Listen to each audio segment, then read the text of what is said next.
Unfortunately, I'm gonna be the hater on this card. I honestly, I do hate cards like these. 80% of the people were playing the same freaking deck.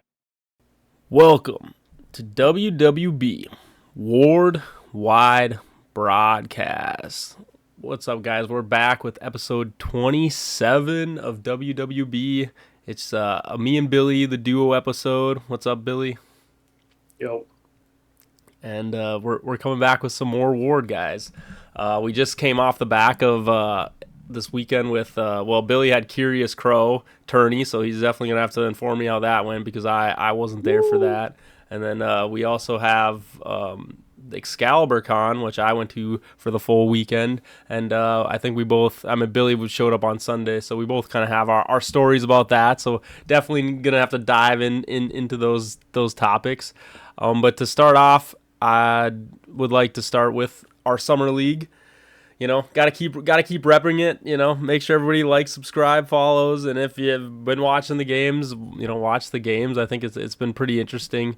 I will say, you know, having like most of the competitive players, we never really touched this aspect of our league, but like at this moment, like most of the people that were kind of at the top end of last season did participate in the league. So like those deck ideas that are being shown and just like having those players in that league, I think is a very good experience. And like I want, as we decide when we're going to do our next league, I kind of, you know, hope that a lot of people, newer players to the community, will jump on and maybe join just so that they can get that experience and that practice, you know, playing with what I would consider kind of the higher end of the Ward players at the moment. You know, what are your thoughts, Billy?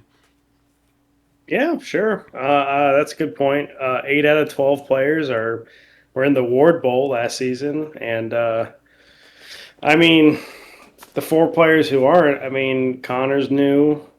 Alec is in California. Casey was new at the time, and Tom's staff. So I mean, you know, you're essentially getting a bunch of really good, you know, competitive players, and getting to see a lot of different deck ideas and different strategy and just what works, what doesn't. Something I really enjoy about the league so far is that it seems like 80% of the games are like pretty close, like within a turn or two of like who can win. You know, the tides can turn at any minute. So, Yeah. yeah, it's, you know, it seemed, you know, the records get posted every week, but I mean, honestly, like each player, there's probably 3 or 4 games that could have gone either way. So, you know, very competitive, very fun. I'm having a blast. Yeah, I've been having a blast too, just enjoying the games. I mean, obviously we can talk about our week too with you know, me and you, Billy. We got to actually play each other this week, so to end off the regular season 8. And so I think that'll be a fun match. I don't know if I can say there was so much back and forth in that match, but from my perspective, there was a lot of fun. I have to say there was a lot of fun in that match, but we'll definitely get into it after. I just want to make sure that, you know, we kind of cover the whole, just like, you know, how the league has been and kind of like the aspects of it, and like I said, encourage people that it's like, hey, you know, like, even though these aren't official tournaments or anything, I think just having these outlets for people to play, new players to get into, where it's not so, you know, like stressful of like, oh, I have to own all the cards, I have to do all these things. You know, it's just always good to reiterate that. That's just like, that is the goal of this league, is to just give people that access to getting to play. You know, I see a lot of people too, they're just like, oh, you know, like I don't have a lot of collection, I'm not able to get into it. It's like, well, here, like, our, you know, WWB league is kind of like a good avenue if you're not, you know, you want to get into Ward, but you don't really have, like, you know, you haven't played in long enough to get the cards. So it's like, I think that it's fun that, you know, we kind of put this thing on, and like you were saying, I think it is awesome that a lot of like the higher end players are contributing to this and trying to promote this too, just to show that it's just like, hey, even though we are competitive, we play at most of the tournaments, you know, we try our best. It's like we're still coming here to do our little fun league too, and it's just like, you know, trying to make Ward have as many, you know, things that we can in our, you know, in our ecosystem or whatever word you want to use, in our community, so that it's like, yeah, I think having WWB Summer League is a very good addition onto that. All right, Billy, we can talk now about our match. Unfortunately, I have to say I got beat by Billy. So congratulations, Billy. He came in with a pretty fun deck. I don't know if you wanna tell everybody your deck and maybe give a little history of why those cards are the way they are. Yeah. So we it was a normal week, so standard rules, standard limited ban list, whatever. My deck idea, I came in with the idea of I want to play a deck that uses every WWB card, a favorite person's card, and then the Elite Eight. I want to try to marry them into a deck that kind of works together. So like my favorite card is Bunnysaurus. Harry's favorite card is Alkanost and all the uh, associated birds. And then Doesn't like to talk Tyler's about him. favorite card is uh, Tyler's favorite card is the Maniac, and I'm like, well, I think at one point we had like in a previous episode we had mentioned like, oh, how cool would it be to make a deck together? They don't really fit well, and I was like, I've been pondering it. So that was the deck I made, and then we had our Elite Eight segment, so I threw those cards in as well. Honestly, the Elite Eight is not hard to throw into a deck because you end Yeah. up throwing 4 or 5 of them anyway. So, but I made it work, and you know. Just got the deck going and got off to the races. Able to lock Harry down, and that was that. So I didn't can. even get to play Maniac. Yeah, no, I guess I can give the summary because, yeah, I played a deck that not a lot of people probably have seen, or if you haven't been in the competitive scene, and even in people who have been in the competitive scene, Tyler, our other co-host, who hasn't been on for a little while, well, I guess it's a combination of him, and Billy both made We made the deck together. yeah, Yeah, they basically tried to make a deck that allowed you to get to the end game of Ward as fast as you can. So by what I'm saying is draw out your entire 30 card deck as fast as you can and have a win condition. Speaking of the Elite 8 with like an 8 card hand that could basically always win you the game consistently. And so what they ended up coming up with is, they kind of gave it the name, Eternal Turbo, where you use Eternal Dragon. You have to have 3 of them. So just saying, if people want to try to play this deck, you're gonna have to invest some money or time or energy to trade or whatever. trades. Get Yeah, get 3 Eternal Dragons. So not the easiest deck to build, but once you get the 3 Eternal Dragons, then you're basically just gonna put Twisters. You're gonna put your Dragon Rage. That's your draw power engine.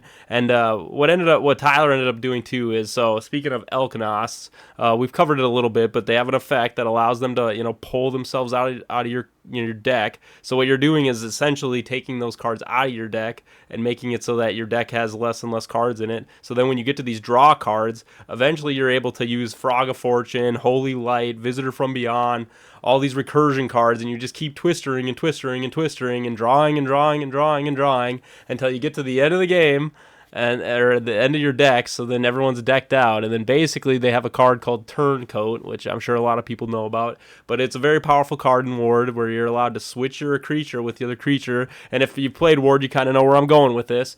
You're taking a 120 HP creature, let's do the math, and you're having 3 of those go onto your opponent's side of the field, and then you have 2 backstabs and an assassin or whatever creature you kind of need at that point. It doesn't really matter. And you hit that Eternal Dragon after you send it over to your opponent, and there's not really much they can do besides lose the game, because what happens with Eternal Dragon is that the creatures that are underneath it follow it, so they go into the cemetery, and then you're putting 360 in their cemetery, which instantly should kill somebody in theory. Like that is the theory of the deck. Obviously there's been a lot of things that were added and changed, and I'm sure if people go into the deck ideas, they'll kind of see like that was kind of like the end variant that Tyler and Billy, you guys kind of came up with. That was like, I would say, probably the most consistent. And so I tried to run that against Billy. I was giggling all week. I was like, oh, he's not gonna think about this, and he's not even gonna be ready for it. But unfortunately, he kind of did bring the counter. So the thing about it is, my deck does rely on Elkanost, and since he was using all the WWB creatures, he did have access to the Elkanost. So what if people don't know the mirror match of Elkanost too? It's like they go crazy because you also get buffed up by their Elkanost. So instead of having just like 4 birds, you have like 8, 9, 10 birds that are all on the field that are buffing. So it can go pretty fat. Those games go really quick when you're doing like creators levels of damage with these birds. But either way, he did have pretty lucky. He got the infamous Foggy Night out, and it definitely made it so it was pretty hard to do much on my side of the field for a good long while. So, but yeah, no, it was a fun game. Like I said, I really wish I could have showcased Turbo because I do record these games and I did want to really like show people how that worked. But Billy, of course, as a great Ward card player he is, was able to totally shut me down and just not allow that to happen. So I will be posting the gameplay at some point here, but it definitely won't get to showcase how Eternal Turbo works. So, but that's basically. Well, it's funny because your first hand you had no playable creatures, so you had to reveal your 5 and then mulligan. As soon as you revealed your 5, I'm like, oh, I know what he's doing. Oh, did you? Okay, because the first the first reveal was like three Frog of Fortunes and something else, and I was like, oh, maybe he won't know what I'm doing yet. It was 2 Frog of Fortunes and a Time Weaver. I said, nah, I know what you're doing. And okay. your next one, you had an Eternal Dragon. Yeah. But yeah, I mean, it's a really powerful deck, but it's a go big or go home. So yeah, if you don't go big, it's got 1 win condition. It doesn't have multiple, so you have to hit it. And if you get stalled out long enough, like I did to you, or you just don't hit it, yeah, like I did in the Ward Bowl, like you just don't win. So no, exactly. But no, like I said, it was a very fun match. I was excited to kind of see what we were gonna bring to the table, and at first because Billy got out a Bunnysaurus right away, and I was just like, okay, like this could be anything. It's a Bunnysaurus, and so a goat. and so yeah, and he already knew what my deck was kind of going into it, so it was kind of a funny start. We were a lot of banter, a lot of giggling. We joke a lot when we're playing each other, so it's all in good fun. And yeah, like you said, at the end of the day, I think we're both making it to the playoffs. If we wanted to pivot over to the playoffs of the summer league, if you kind of want to maybe touch on how exactly that's going to maybe look like going forward, we get a little sneak peek. Obviously, this will be coming out probably tomorrow. So yeah, sure. So the summer league, this is the final week for regular season play. So everyone will finish their games. Record will be posted Sunday night, Monday morning, whatever. And then there's 12 people playing, so the top 6 will play in a bracketed playoff, single elimination, sort of like regular award tournaments. mm-hmm. Top 2 get a bye, and then it'll just be bracket elimination from there. And the prizes is first place gets majority of the pot. I think it's $70, something like that, and then second place gets like 30. Third place gets their money back, $10 entry, and then last place, which is I guess solidified to Tom now since he went 0-8. They get a special prize. He promises he wasn't trying. All right, so we all have to. He says he wasn't trying, but I will give it to him. He was trying pretty hard to win that last. I watched him play this week, and he was definitely trying pretty hard to win that game. He definitely didn't want to have an 0-8 record. No, I mean honestly, Tommy has the. If you watched, I watched a couple of his games, and the ones I watched, he was like 1 play away from winning. So, the games can go either way. I think maybe he just had the bad luck there, but he gets the special last place prize. I will not be revealing what it is until we have our top 3 solidified. So, anywho, so playoffs next week. Bracket format. We're going to do the games kind of as soon as possible. I'm not trying to do 1 week for each round or whatever. So try to get it done before September's over. So we'll try to play 3 games next week and then have that done. I'll deal out the prizes and we'll go from there. But overall, it's been really fun. Looking forward to doing it again. I'll probably do one. I won't wait all the way till next summer. We'll do somewhere, another one in the middle somewhere. I don't know. Yeah, whatever makes sense. We'll figure out a time for sure. Yeah. But yeah, so if you missed out this time or missed registration or you just got an award, you're interested in joining a fun league, we'll do this again. And very similar format, very similar entry, all that stuff. So Yeah, and like you said, at the end of the day, it's fun. It's a way for people to get Ward, experience into Ward that may not be able to like at this moment in Ward, and it's good for us to state this that you know it is kind of regionalized to like the area where right now like we live like by Hibbing, which is where it was like created, but it's like not everyone has access to playing Ward in a competitive environment or just like with I would say the higher end ranked people that have been playing it since they've had access to it. So it's like people outside of our area in the United States, like we want to get everybody access to the game. And so I think this is honestly just the best way. So like Billy said, it's like here, if you're watching the pod, if you like seeing Ward or like playing Ward, but you don't really have like a group yet of people or not a lot of time to play, and maybe it's like you can only play at certain times. It's like here, I think the league is an easy way to kind of get into it. It's like one game a week. It's not a big commitment, and then before you know it, you play through 8 weeks, and where we're already at, and it's kind of like, oh yeah, that was awesome. Just kind of played a game a week. So yeah, it's definitely yeah, and one of our players, Alec A, who is second on the Ward top 10. yeah. Second place, he was participating in the online tournament or the summer league. So anybody in the U.S., abroad, whoever wants to play, if you got an internet connection, if you got Untap, you're in. You just got to know how to play Ward. So Yeah. yeah. I think the one game a week was very easy. It wasn't taxing on my Oh, schedule. It wasn't, yeah, not at all.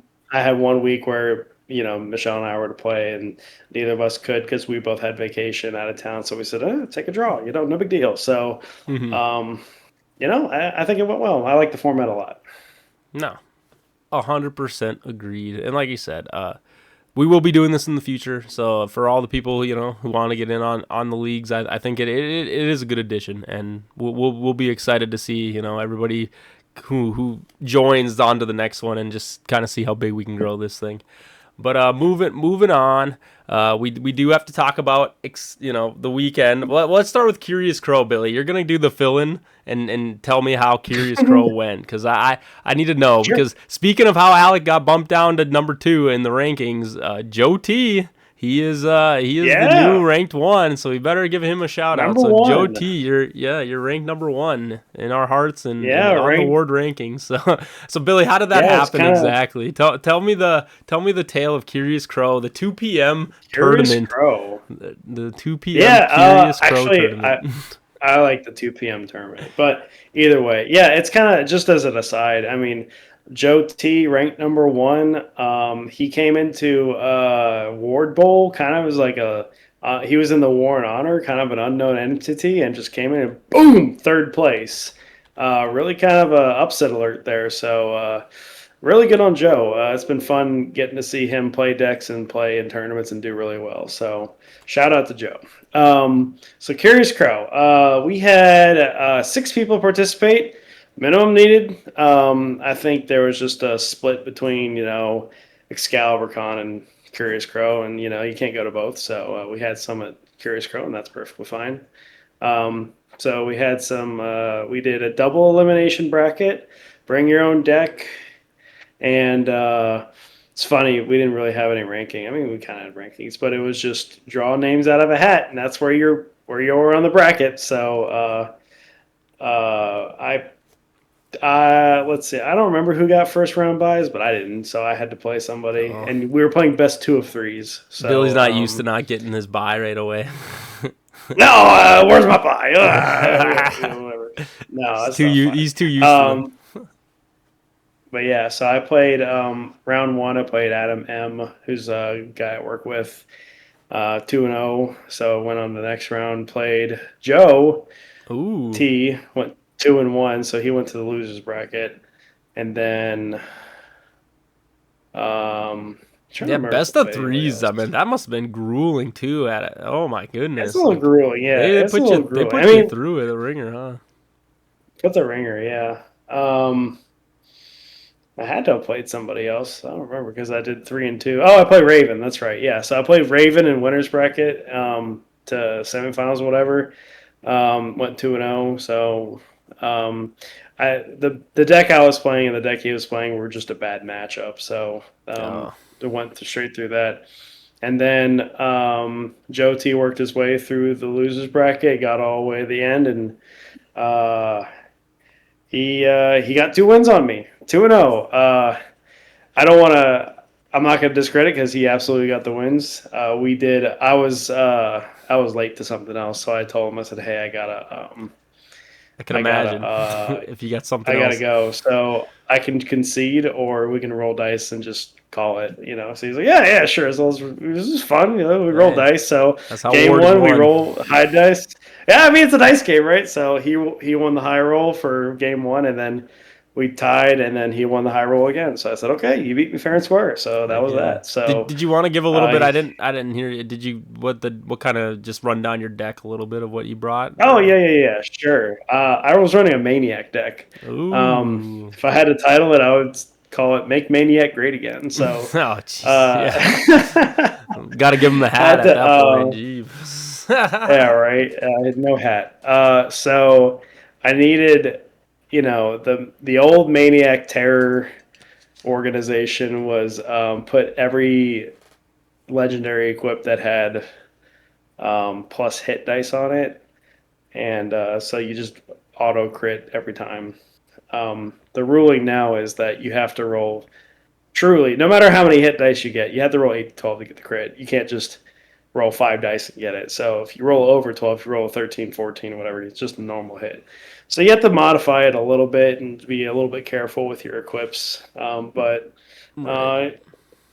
uh, getting crits most of the rolls, I'd say probably 7 out of 10 rolls are critting. And it adds up, and it's a 100 HP creature, so it could live long enough. And you mix in some epic loots, you mix in some revival priest, you mix in some Yeah. other funning goodies, and From Gen it can 1. take some hits. Oh yeah. Well, I mean, hey, Oh yeah. Tyler would be proud. I mean, that's his Gen 2 only deck. So I feel like you're definitely bringing it back to now in the Gen 1 Gen 2 mix, giving it some life again. So yeah, no, I Well, like it. I think Maniac is the second best rare card in the game. Ooh.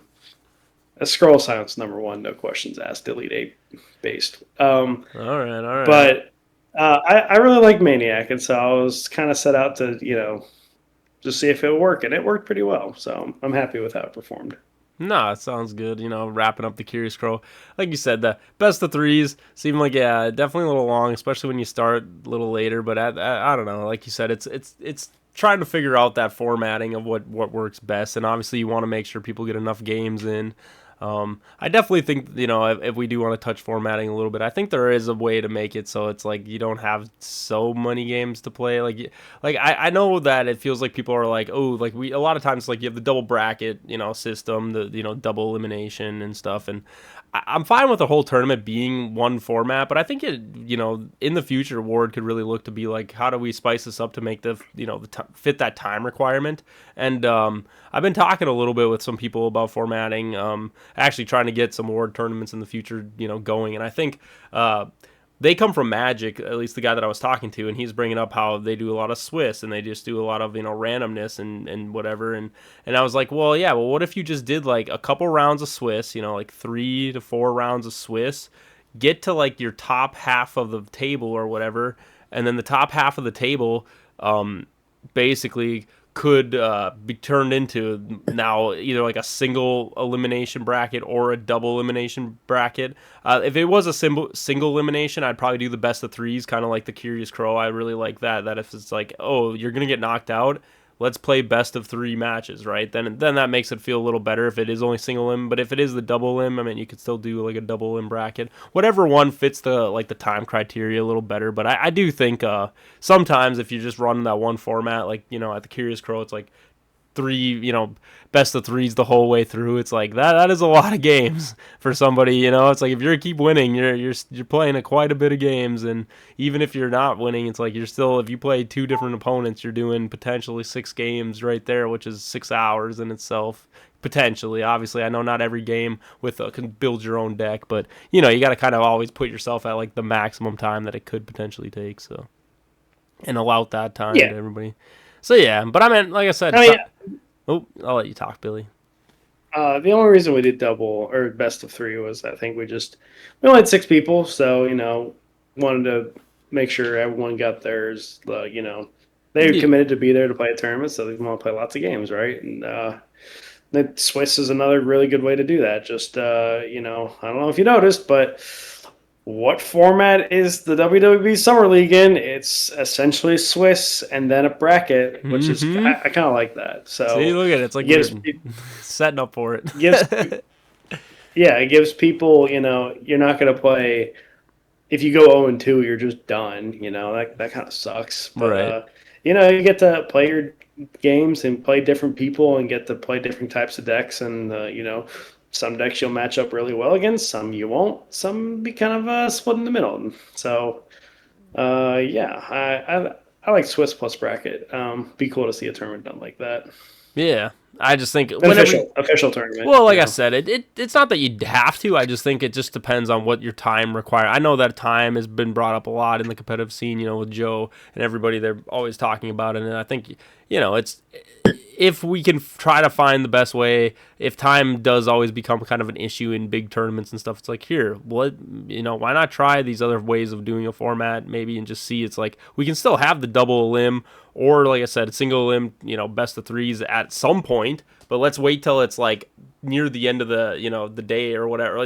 Have it filter out all the people at the bottom a little bit. Just like they all get a game. Like that's the thing I like about Swiss is they 3-4 games you're guaranteed. So it's like even though you might lose your first 2, it's like hey, you can still get 2 wins for the rank. To get on your rank or whatever, and then we go kind of cut it up and have just like the top whatever 4, top 6 or whatever you want it to be kind of put in a bracket and then go from there, and then those people who are knocked out now, they can either still experience what the tournament and or just hang out at the venue, or they can leave if they really need to or whatever, like you said, if time becomes a thing. So it's like yeah, I don't know, I think it would be fun in the future for them to kind of potentially experiment in those things. Like I said, I like the double elim. I'm always a fan. I honestly wouldn't want a tournament that's only like Swiss or just too much randomness. I do really like the double elimination, and like they're very good about making sure the ranks like match up very well. So it's like gives the ranked people at the top the best like chance to succeed. So it's like I don't want to fully say like just get rid of that, but I like you said, maybe find some kind of hybrid that might work a little better with time, because I just know they always bring up how time restraints. And speaking of time restraints, I mean that's kind of why if I want to pivot, Billy, from Curious Crow to Excalibur Con, I mean on Saturday I went and they had the Pack Crack tournament, and that was single elim because of time, and I'm sure it would be fun if we could have done a double elim tournament. I mean, I'm personally myself getting knocked out in the first round. Might have wanted that a double elim tournament for Excalibur Con. Not gonna lie, but it is what it is, and it's just like it was a fun tournament. I went with so you got to pick from Gen 1 or Gen 2. It's kind of funny. I cracked a Gen 1 pack when I got there, and I opened it up, and the whole point of it was we were supposed to keep it sealed. Whatever pack we're gonna play with. Obviously you can't know what you got. But I cracked open a Gen 1 pack because I got there kind of early, and I pulled like 2 Flame of the Infinites and a bunch of other good stuff that would have been perfect. I know, perfect for the crack pack, and I was just kicking myself. I was like, oh man, that probably should have just been my crack pack deck. Would have just crushed it. But I mean, in my head, I was just like, hey, at least I took a pack that maybe somebody else might have had that would have had this this kind of deck. So I was still fine with that. But I did end up going Gen 2 for my crack pack, and I didn't pull anything too crazy. I was really banking on the fact that there would be, like you were saying, Billy, it's like Maniac, green dragon, steam spider, 3 creatures that are like 100 HP creatures that I can kind of make like my boss monster that doesn't need a sack for like bouncing. Because since I'm going Gen 2, I'm just trying to eliminate like getting worried about bounce cards or anything like that if they ever do pull some powerful bounce card. And but I didn't end up hitting anything like that. I also wanted to go for like Ignitema, Ignite, Ignitus, like burn. Just having that instant burn damage, just in case there's like Scarlets or not Scarlet, Assassins. I shouldn't say there shouldn't be a Scarlet in a crack pack, but Assassins, and just like, a lot of those powerful creatures from Gen 1. So I ended up not hitting those either, and so it was kind of just amalgamation. I did have one destruction card. I hit the Evil Queen, a foil, and but it just wasn't meant to be. The guy I played against, his name was Chris, and I actually got to get a bye for that because we had a one player unevenness, and of course they wanted to give me the bye. You know how that goes, Billy, right? When you're the only guy who's just sitting there like everyone's ready to play, and you're like, oh yeah, I want to play, and then it's just like, nope, here's a bye, and so. But then I ended up playing Chris. He won his first match, and then yeah, he had a armor. Legendary armor, so he also went Gen 2, and he had a Wolf Knight, and literally, dude, I just could not hit this guy to save my life. And there was a point where I had a zombie dog, and I had a Ring of Extremes, and I probably should have just put a Ring of Extremes on his Wolf Knight and let it kill itself. But in my head, I was like, zombie dog is faster. If I get any of these hits, I also had a magic watch on it too, so I could re-roll the roll. I was like, if I just gotta hit a couple of rolls of this, and I can basically just like one shot, kill him, because I'm doing 6 times damage. Because zombie dog is kind of like assassin. If it's faster, it gains times 3 to its damage, and so yeah. And so basically, like, it is a 1/1, so it's not like the most powerful creature, but like with one equipment plus that, plus the Ring of Extremes, definitely could have one shot. But I probably rolled, like I said, used the magic watch, re-rolled a bunch, did a bunch, like tried everything I could to get a hit, didn't get a single hit off with it. It dies. I was like, yeah, well, that was probably the end of that game there. But yeah, he ended up cleaning me up after that. Like I said, couldn't get over the legendary armor. Pretty good card, when it does 6 damage just flat base, plus all the other stats on it. So, But yeah, it's okay. Like I said, I got knocked out. I was taking. It gave me the opportunity to watch everyone else play and take some pictures. I wanted to get some video going, but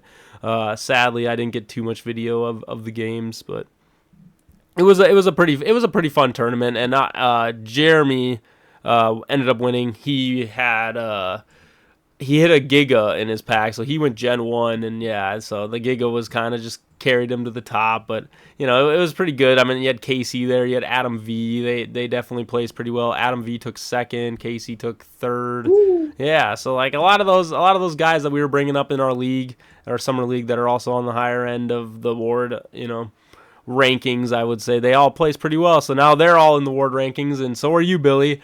And so now, unfortunately, if everyone wants to take a look at those rankings, I am not on that list yet at all, because I went 0-1. So this year, like I said, last year I think it was a little easier to make it on the rankings, but this year I think it's gonna be gonna need a little bit of a push to make sure I can get up on there on the list. But yeah, it was a fun Saturday, and that obviously after I lost, I was able to get around, check out the con, got my promo card, the good old. Oh yeah, I gotta show it off, shiny. Teeb, Excalibur Teeb. But yeah, no, it was a good Saturday. I brought all my bulk. They wanted the ward staff asked if I could bring my my bulk to give to them so they could utilize some of the cards, because they make these little like premier packs things. And yeah, so I was able to donate my cards, and they ended up giving me a box for it. But donate. Okay. Anyway, well, I mean, kind of donating, and you get something in return. It's you traded. Yeah, I traded. That's fair enough. But trade of a lifetime. Well, we'll make it there, because then we'll go to Sunday. I came back, so I went the whole weekend, came back Sunday. Billy, actually, that you came Sunday, so what was, maybe you want to give a little bit of your experience of WardCon, how much you got in, if you were able to hit the booth, crack anything crazy, Billy? Yeah. I, came Sunday, drove up in the afternoon. met some friends, Harry, Adam, Casey, Tyler, all the good people, and made some trades, played some games, visited a ward booth, got my promo card, saw the con, walked around. It was a good time. Um, and I didn't crack anything crazy, but I will say I played a crackback game with Adam V, and he was like, "Here's a pack I already bought." So I played with his pack, and he had opened at that point. I think he had opened 5 fears from Gen 1. Legendary card, magic. It's equipped that prevents your opponent from attacking if they don't roll a 1 to 4 or something like that. He opened 5 of them. You can only play with 3, and so I opened my pack, and he was like, "I swear, if you get a fear in there, I'm going to lose it." So I looked through my pack, and I'm like, "Okay, I take out 5 cards." I had a fear in there, so I'm like, "Okay, I'll play the game." I wait till he's on his last creature. I'm like, "I would play a fear," and he loses it. That was kind of fun. So I'm like, "Enjoy your 6th fear, buddy." Oh my god, dude! KC think, just kept it going in the summer league. I think KC also was playing fears against him. You guys are just tormenting this poor guy. He's cursed. The same way that feared. Casey is cursed with foil glarbs is the same way that Adam is cursed with fears. I'd rather be cursed with fears. You can give me 12 fears. That's all right. people are gonna need those at some point. That's really funny. Nah. No, speaking of cracking a pack and playing a game, I did kind of a similar thing, but I was having a little fun at the booth. I had a pack, and I was like, okay, John is the only person I haven't played out of the ward staff that beaten them in like a ward game. So I was like, all right, John, we're playing, and I had my pack. And I told Marty, so there's 35 cards. I just shuffled it up, so I didn't know if the rares or whatever, everything was shuffled, So and I was like, here, Marty, you take 5 random cards out of my deck. I didn't look at my deck. I didn't know what I was playing, and then I went to go play John. I thought he was gonna play just like one of their little like booth decks or whatever, but no, he busts out an actual, just has like assassins, has all the recursion, and I'm over here playing a bunch of and newbie like that. Yeah, and so literally I was like, okay, I guess we're just playing on nightmare mode. This is if there was nightmare mode in normal ward, it would definitely be that. You just get a random crack pack, and then you have to go up against a deck that is just like a constructed deck, and you don't know what your deck is. There you go. That's nightmare mode against somebody. But regardless to say, he got assassin out right away, killed almost all my creatures really fast. But I actually did manage to beat the assassin and then move on. But yeah, it was pretty doomed when he was able to like recur his creatures like 3 or 4 times. But yeah, so we didn't win that one, but I thought it was pretty funny because those guys don't always get to see stuff like that, and I just thought it would be fun to include everybody. Be like, here, I ain't gonna look at my deck, I'm gonna shuffle it, you're gonna take random 5 cards out, and I'm gonna play one of you guys. And I don't know, we had a good time with it. And then like I said, on Sunday I came and I took my box and I brought it to the booth, not expecting much. I just was like, hey, I'm gonna open up this box that they traded me, as Billy would say, for my cards. And you did trade it. Yeah, it's fair. It was a trade.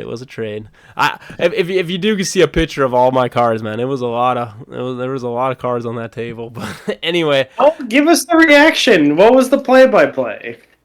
Okay, so there's 7 packs in a starter box. Yeah. So the first pack I open up. Nothing fancy. I was like, okay, this is pretty standard. I'm over here. I'm trying to get that Gen 1 foil uncommon commons, all my foil collection, and was no foil common uncommons. There wasn't a legendary. I was like, okay, not great first pack. Second pack, crack open, going through it, no foil common uncommons, and then get to the back, second card in, boom, creator. I'm like a girl. I'm like, I'm holding my breath. I let it go. I go, and then there's people on the demos. Joe, everybody's just standing around. They're like, what the heck is happening right now? And I was like, oh, I hit a creator, and everybody's just like freaking out. And then they were like, here, since we got a bunch of new players, let's just show them the mythic card, since we don't always have the opportunity to do that. And so they were passing it around. And I was like, all right, whatever. I'll go to the next pack. crack open that pack, going all the way through it. No foil, common or uncommons. I'm a sad little guy, even though I hit a creator. I'm like, I just want to That hit. little guy. I just want to. Okay. In my head, I was like, I just want to get. I'm like, I need to get my foil collection. I want to hit one of my foil cards that I need. But anyway, get all the way to the end, to the back of it, and then boom, foil creator. I was like, no, wow, dude, I was freaking out, and Zach and Dustin just rolled up to the booth like right at that point, so we're all just giggling, for geeking out and everything, and I was just like, all right, like, there we go. That was the luck. At that point, I was already saying, I was like, this is the God box, guys. This is the God box. And so then I crack a couple more. We're on like 4. I think I hit my foil turncoat too, which I think the foil turncoat, beautiful foil card as well. So I'll take that as well. Hit a foil Flame of the Infinite. But yeah, the pack right before the last pack, I crack open, and I was just kind of, everybody's got the energy. Marty's over there looking at my foil creator, and then just the whole ward staff is just like kind of like, oh geez, like this is crazy, as like this has never really happened. And then I'm not even really looking, I'm just kind of shuffling through, no common, uncommon foils, the whole box. I should just get there. I didn't have any, so I'm always cursed with that kind of stuff. I don't think I ever hit foil common, uncommons. Curse. With 3 creators. It's fine. I see people in the Discord, they're always pulling, and they always have all these foil common and uncommons. I'm like, dang man, I feel like I don't hit those. But anyway, yeah, so I'm just shuffling through that pack, and I'm like, oh, like I kind of went past it at first. I was like, wait a minute, and I like looked at it again. I was like, another creator. I was like, I'm freaking. At this point, I'm like, all right, this is the God box. You can't beat it. 3 creators in a box. I don't think there'll ever be that again. The odds of that, Billy will say, are probably like infinite to none. And so yeah, it was a pretty good it was a pretty good box, like I said. And just the fact that I had that atmosphere, we were all in the ward booth, I have all the people there, and just like everybody just has to get to be in the moment. Yeah, no, dude, it was like the perfect ending to Excalibur Con. And after that, I went home and I was like, oh, I can't wait to post this, and just everybody. And that. Oh, the saddest part too is, so I go up to meet Billy, guys, because I love. What do you mean the saddest part? Nope, it's sad. It's sad. So I go up to meet Billy. It's not sad that I meet Billy. Sorry, that's not how I should caveat this. But I go upstairs. He's in the upper stat thing. He's doing his crack pack with Adam. He's doing his trades, and I'm saying hi. I'm like, oh, Billy, because we don't see each other in person very much, and so I was like super jacked, and I was like, oh, you guys should all come down and watch me crack this box. And they're like, yeah, we'll make it down there. We'll get down there. You know how friends are. They're just like, yeah. And then I go down there, nowhere to be found the whole time. And I'm over here cracking the God box. And I'm like, the only thing that would make this better is just that Billy, Casey, Adam, all of my boys that here to just rub it into all their faces. Well, I'm kidding. Just to have you guys there. It's just as well, because if I was there, you wouldn't have gotten it. So yeah, nothing gets pulled around. That's what I'm saying. Usually I'm the bad luck. I'm like, don't come near me. I know that there's people that are like, ooh, car pulls and all these things, and everyone's got their little suspicious ways that they go about and cracking their packs. I'm just like, just don't come near me, man. I usually don't have great luck with these things. So you know what? Now that I hit the God box, I can't really say. I think all my luck might be gone now. So now like the next like 7 boxes or whatever, I definitely won't hit anything. So it's all good. We got it all out. I think your luck is done until Gen 3. Yeah. That's what I'd like to think. If I do, I need to hit those foils though. I would like to complete my foil set. So shout out to anybody who definitely can hand me those foils. But yeah, no, that was kind of the end of my ward experience with Excalibur Con. Otherwise, taking tons of pictures, seeing all the cool booths and everything there, and just kind of getting around and really enjoying the atmosphere. But yeah, no, I had a good time. But anything else on Excalibur? I do want to point out, so this is the second year that Ward has been at Excalibur / TeepCon / whatever the convention in Duluth is in August every year. And every year they've been there, someone has pulled a foil mythic. So last year Dustin pulled the foil Undead King. This year you pulled the foil creator. So, Mm-hmm. Not calling it a trend, but it happens. Gotta go So, to Excalibur Con if you ever want to pull those foils. Yeah, I know. No, and that was the best part too. Is they picked. I even had Tommy pick the box out for me, so he technically was the one who made sure I got what I needed to get. So he understood. He's like, here, we gotta make sure for all that bulk we just took from him, he's getting something good in return.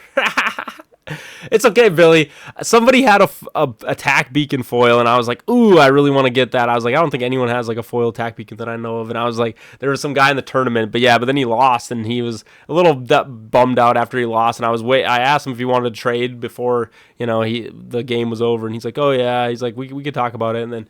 Yeah, but then he got beat, so he was just kind of in that mood, and he just like walked away. And I was like, no! I was like, let's see if I can find this guy. And I was looking for him, and yeah, it was a little sad. And I think you might have had a similar experience, right, Billy, where there was a card you were looking for. Yeah, I played a guy, a new guy. He came up to the booth right when I was about to leave. He's like, "Hey, let's play a game." I'm like, yeah, sure. So I pull out my full moon deck, and I tell him like I can only play to 150, right? So we play a game real quick. We're getting through the game.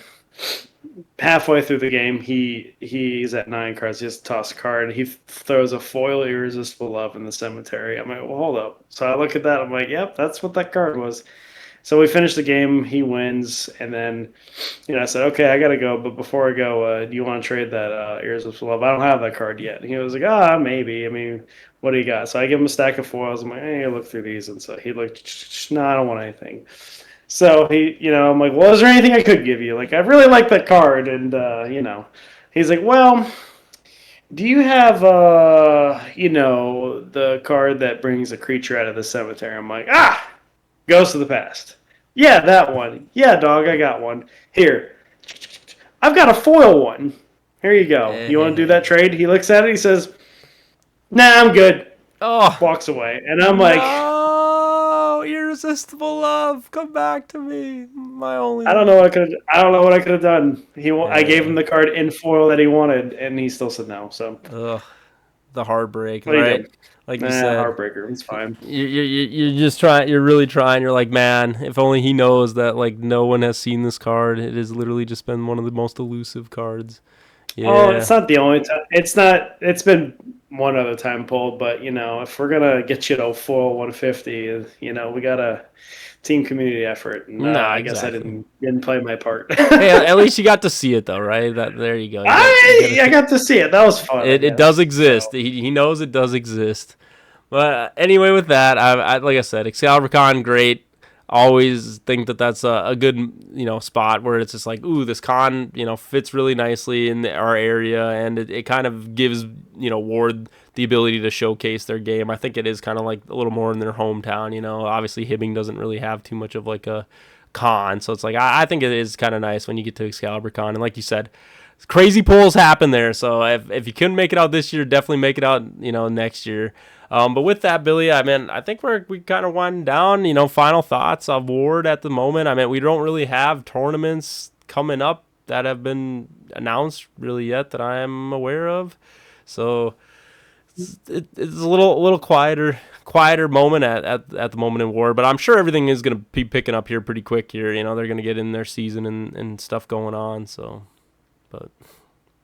What do you got, Billy? Anything you got thoughts about right now? Waiting for Gen 3, all these crazy sneak peeks. I seen you showed the whatever Wicked Ent or whatever we want to call that card or that creature. A black hole tree. Yeah. I'm just posting whatever Ward posts on the Facebook page. So, keep us up to date. The spoilers. Hey, anytime I see a spoiler, I'm throwing it on the page. So, Heck yeah. The people got to know. No, exactly. For me, I think I'm just excited to get to the playoffs of our summer league. At least we got that going on. So give something to the people while we're waiting for these tournaments to kind of pick up. But like I said, I think Ward is in a great direction. We're constantly getting new members in the Discord, and like I said, this is what I want. I just want the game to grow. I want everything to just keep going up and up, and I think Ward is on a great trajectory. So. With that, I think we might call it for tonight, guys. That's episode 27 of WWB. Again, like, subscribe, comment, do all those things. Like I said, let me know if you guys are excited, and if you plan to maybe come to ExcaliburCon next year, or I know we're already planning a year out, but I just think it would be fun. Or if you did come to ExcaliburCon, leave a little short story, in the comments of maybe how it was for you. I like to try to make it a little interactive and have some fun with it. But anyway, with that, guys, episode 27, and we'll see you next week. Peace.